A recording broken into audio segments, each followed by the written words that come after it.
रात के सन्नाटे में जब शहर सो चुका हो और आप अपनी किताबों में खोए हों, तभी आपको लगे कि कोई आपको देख रहा है।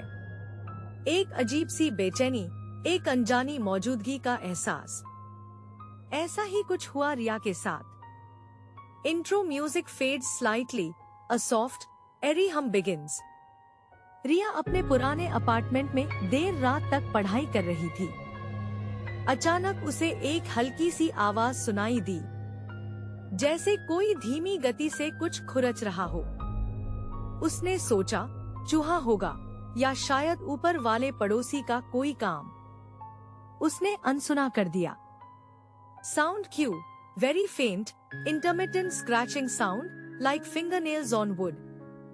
पर कुछ ही देर में वो आवाज फिर आई, इस बार थोड़ी और साफ और ज्यादा पास से आती हुई। Sound cue, scratching sound becomes more distinct, rhythmic. Riya का दिल तेज धड़कने लगा।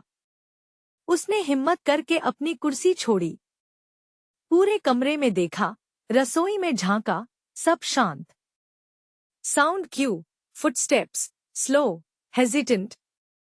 फिर अचानक वो खुरचने की आवाज उसके पीछे से आई, बिल्कुल पास से।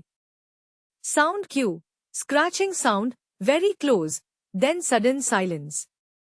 उसने धीरे से पलट कर देखा। अंधेरे हॉलवे में उसकी अपनी परछाई दीवार पर पड़ रही थी, और उस परछाई के साथ एक और परछाई थी, धुंधली, बेजान, जो रिया के हर हरकत से थोड़ी सी अलग थी। Sound cue, a very faint, almost inaudible whisper, like wind, then silence again.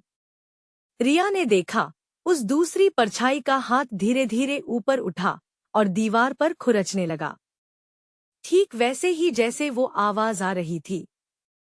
रिया चीखना चाहती थी, पर आवाज गले में ही अटक गई। Sound cue, scratching sound, quick, sharp, then abruptly stops.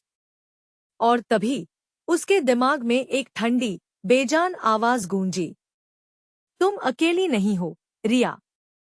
कभी थी ही नहीं। Outro music begins, slowly fading in, airy and disturbing.